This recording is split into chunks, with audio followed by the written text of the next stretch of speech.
Bueno, buenos días y seguimos con lo que es la meditación ahora en este momento el tiempo de Pascua, el tiempo de resurrección. Y bueno, pues hacemos como antes, ir viendo en cada uno de los evangelios pues lo que comentan, intentando pues unir la información. A veces no es fácil organizar cronológicamente y tampoco hay que entender la Biblia como un libro de historia actual, ¿no? Que os decía, pero bueno, lo que se puede ir más o menos viendo, que se puede organizar y voy a intentar hacerlo así para que quede como más ligado todo. Voy a comenzar con el Evangelio de San Marcos. Dice, ya al atardecer se supone pues del día en el que crucifican a Cristo, que sería el viernes. Dice, como era la preparación, es decir, la víspera del sábado, vino José de Arimatea, que nos dice San Mateo que se había hecho también discípulo de Jesús, y no solamente San Mateo, también San Juan. Y San Juan incluso precisa, ¿no?, que se había hecho discípulo de Jesús, pero en secreto por miedo a los judíos, porque se daba cuenta que entre ellos, ¿no?, en la cúpula de Sanedrín, dijéramos, pues había gente que estaba muy en contra del Señor. Y dice San Lucas, hablando de José de Arimatea, que era hombre bueno y justo, que no había asentido al consejo y proceder de los demás. Es decir, que estaban en desacuerdo con lo que pues allí habían realizado contra Cristo y todas las opiniones que tenían en contra de él, ¿no? Sigue San Marcos, miembro respetable del consejo que esperaba también el reino de Dios y tuvo la valentía de entrar donde Pilato y pedirle el cuerpo de Jesús. Y se extrañó Pilato de que ya estuviese muerto. Había pasado muy poco tiempo. Se extrañó porque normalmente ya decíamos los cuerpos en la cruz pues solían estar bastante más tiempo y bueno, que muriera tan rápidamente pues era consecuencia de la flagelación, de haber estado muy debilitado por esa fuerte condena, ¿no?, previa a la segunda, que sería la de la crucifixión, que también pues desde un punto de vista legal es del todo absurdo, ¿no?, porque en teoría si te condenan una vez a la flagelación es absurdo que te den una segunda condena, ¿no? Y Cristo pues eso, sufre dos condenas en el fondo. Eh, Dice, informado por el centurión, Pilato concedió el cuerpo a José, quien comprando una sábana, que bueno, que nosotros los cristianos identificamos como reliquia, pues la sábana santa, ¿no?, de Turín, que es verdad, os decía, ¿no? No es algo que tengamos que creer por fe, ¿vale? La sábana santa pues es una reliquia y puedes creer en ella o no, pero evidentemente, bueno, yo de manera personal, ¿no?, individualmente, pues creo que es cierta la reliquia por los estudios, ¿no?, que se han hecho y por la información que nos pasan. Pues verdad que salieron estas pruebas del carbono 14, ¿no?, que decían que no, que era una tela que se situaba en la Edad Media. Pero bueno, los estudios que se han hecho en torno a la prueba del carbono 14, en realidad, pues bueno, están tomando una muestra de la tela muy particular que además pues puede estar contaminada porque pues como todas las reliquias, ¿no?, expuesta a la veneración de los fieles y bueno, pues había también velas y cosas que pueden hacer imprecisa la datación del carbono 14 y por eso, bueno, yo sigo creyendo en ella. Pero ya os digo, no es una cuestión que tengáis que creer en ella, porque se puede creer en Jesucristo sin creer en las reliquias, ¿no? Y lo importante pues es la fe que nos regala el Señor, no pues pues esas cosas más llamativas, dijéramos. Y entonces, bueno, dice que en comprando una sábana lo descolgó de la cruz y lo envolvió la sábana. Y dice San Juan que también estaba allí Nicodemo, aquel que anteriormente había ido a verle de noche al Señor, ¿no? Pues es igual, Nicodemo era miembro del Sanedrín también y bueno, pues le tenía admiración al Señor y pues igual, ¿no? Pues iban a escucharle, le escuchaban con agrado, e incluso pues de noche, pues sabemos que Nicodemo va a hablar con él, ¿no? Y le pregunta, le hace preguntas y el Señor pues le dice que hay que nacer de lo alto, ¿no? Y, y bueno, pues dice, tomaron el cuerpo de Jesús. Perdón, Nicodemo dice que había ido a verle anteriormente con una mezcla de mirra y aloe de unas 100 libras. Dice, tomaron el cuerpo de Jesús, lo envolvieron en vendas con los aromas, conforme a la costumbre judía de sepultar. La costumbre judía de sepultar, pues nosotros no la conocemos, pero bueno, después explicamos un poco, ¿no? Más adelante, en el siguiente capítulo, explicaré algo que es muy interesante sobre el tema de cómo estaba realmente el sepulcro, ¿no? Al llegar allí San Pedro y San Juan. Y dice, en el lugar donde había sido crucificado había un huerto, dice San Juan, y en el huerto un sepulcro nuevo en el que nadie todavía había sido depositado. Allí pues, porque era el día de la preparación de los judíos y el sepulcro estaba cerca y tenían prisa, ¿no? Hay que suponer, pues pusieron a Jesús.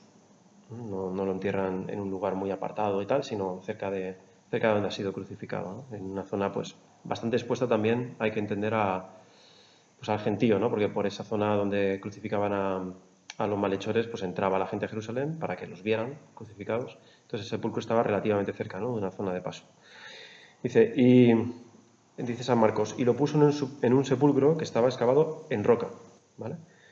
Luego hizo rodar una piedra sobre la entrada del sepulcro, ¿vale? Ahora de momento pues está con una piedra, debía ser grande porque sabemos también por un poquito más adelante que las mujeres cuando van a embalsamar el cuerpo de Jesús se preguntaban que cómo iban a mover la piedra, o sea que debía ser algo muy grande. Seguramente pues Nicodemo también tuvo que ayudarle, quizá alguien más.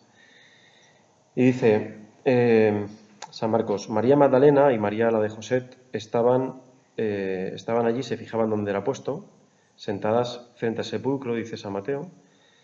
Y Lucas pues puntualiza que regresando a casa pues estas mujeres prepararon aromas y mirra, que era pues luego la costumbre. Seguramente pues en ese momento pudieron hacer algo muy, muy breve, ¿no?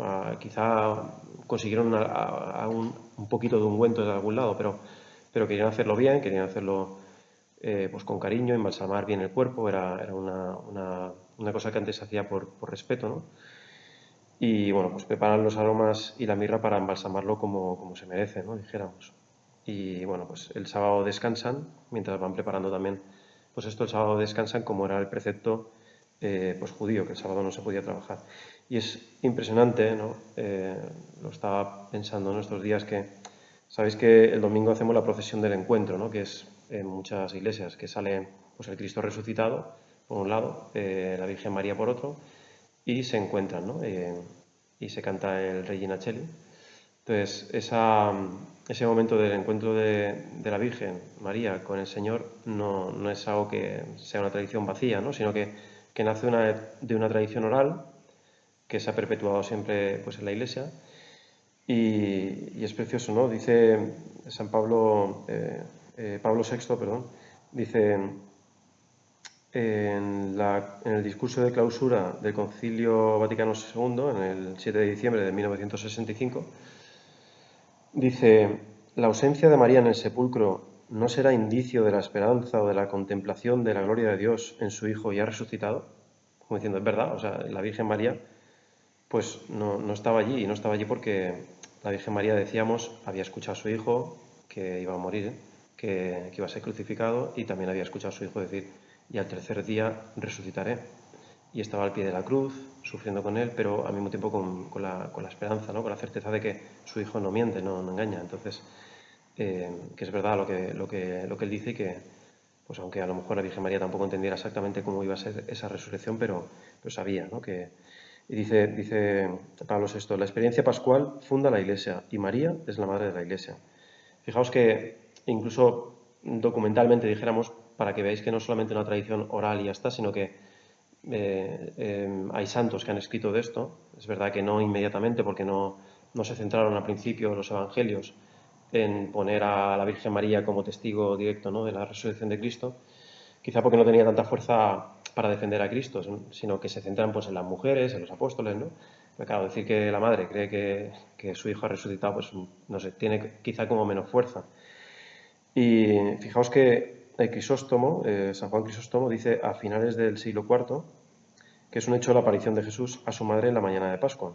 Dice él, ellas son las primeras que vieron a Jesús, se refiere a ellas, o sea, a las mujeres, incluida la Virgen María. Dice, los discípulos huyeron, pero ellas permanecieron en su sitio. ¿Quiénes son ellas? Su madre, ¿no? Y las propias mujeres que le habían seguido al Señor desde Galilea, ¿no? Y que dice el Evangelio que le servían con sus bienes. Y es verdad, o sea, no hay datos históricos, pero un principio en la teología pues es que la tradición oral también pues se une a lo que es el dato histórico escrito, dijéramos, ¿no? Entonces hay muchas cosas de fe que nosotros recibimos aún no estando escritas literalmente en los evangelios, pues porque la tradición de la Iglesia las ha transmitido siempre así, ¿no? Y, por ejemplo, otros santos y teólogos, esto lo encontré también en internet mirando, ¿no? Pues información para preparar esto, recogieron este mismo parecer a través de los siglos. San Ambrosio, por ejemplo, en su tercer libro de las vírgenes, Sedulio, San Paulino de Nola, perdón, San Alberto Magno y la leyenda dorada en el siglo XIII. Pues San Alberto Magno dice: la madre ha vivido la resurrección y ha sido la primera que ha visto y ha creído en la resurrección del Señor, ¿no? Y bueno, y hay otros: San Bernardino de Siena, San Lorenzo de Brindis, Benedicto XV, Juan Pablo II. O sea, hay muchas personas, ¿no? Pues digo, que han escrito mucho y que entienden de teología y tal, que bueno, pues han mantenido como muy firme pues esta tradición oral, ¿no? De la Iglesia. Y es bonito pues mirar a la Virgen María, ¿no? Y pensar que es precioso que el Señor no solamente la elige a ella para ser su madre y la cubre de gracias, ¿no? Para que sea pues como la más preparada en su corazón para tenerle, ¿no? Y para contemplarle, sino que al mismo tiempo pues quiere tener ese detalle de cariño con ella, ¿no? El Señor es súper cariñoso, es súper mimoso, ¿no? Y fijaos que es importante esto, ¿no? El cariño, el tener detalles de cariño, más ahora, ¿no? En esta situación en la que estamos pues en confinamiento, pues intentar cuidar esos detalles de dulzura, de ternura, ¿no? De cariño, estamos todos un poco a lo mejor siempre con las mismas personas, y es verdad que esto a veces a nivel, dijéramos, personal, pues puede ser un poco menos rico que el estar pues en sociedad, ¿no? Y con más experiencias y más anécdotas y más, pues eso, ¿no? La gente, cada cual tiene su carisma y su gracia, entonces es bonito estar con más personas, y esa dimensión social que tenemos, pues ahora mismo la estamos reduciendo casi al mínimo. Pero pensad esto, ¿no? Eh, Incluso cuando estamos solos, no estamos solos, estamos con el Señor. Él dice: puedes entrar en tu cuarto, cerrar la puerta de tu cuarto y rezar a tu Padre que ve lo escondido, y tu Padre que ve lo escondido te lo recompensará. Es decir, que aun estando solos, ¿no? Estamos siempre con el Señor, y podemos hablar con Él, y podemos tener cariño con Él, y podemos tener ternura con Él, ¿no? Y podemos invocarle. Y luego, por otro lado, pues las personas que tenemos que estar más pues, con algunos poquitos, ¿no? Eh, como pues en familia, a lo mejor con tu marido, con tu mujer, con tus hijos, pues que tengamos como mucho cariño, ¿no? Que tengamos como mucha ternura, que seamos pacientes, que veamos eso, que igual que el Señor pues tiene esos detalles con su madre, ¿no? De dulzura espectacular, pues que también hagamos esto, ¿no? Lo están aconsejando mucho, pues el coger el teléfono, hablar con las personas de tu familia, bueno, no estar, como dijéramos, encerrado, ¿no? O aislado, sino que se puede tener pues este contacto, ¿no? Aunque sea de una manera menos cercana, pero que se puede tener ese contacto, ¿no? Y el Señor pues nos está regalando también una pista con esta aparición a la Virgen María, pues que seamos cariñosos, ¿no? Que seamos tiernos, que Dios os conceda también poder vivir ahora esta situación pues así, ¿no? Evitando tensiones, no sé, aprovechando este momento que Dios te regala eh, para ver lo bueno, ¿no? No solamente lo malo, sino pues intentar cuidar, ¿no? A los tuyos y estar pendiente de los tuyos. Pues que el Señor te conceda ese espíritu, ¿no? De cariño, de ternura, y, y que Dios nos dé su bendición. En el nombre del Padre, y del Hijo, y del Espíritu Santo. Amén.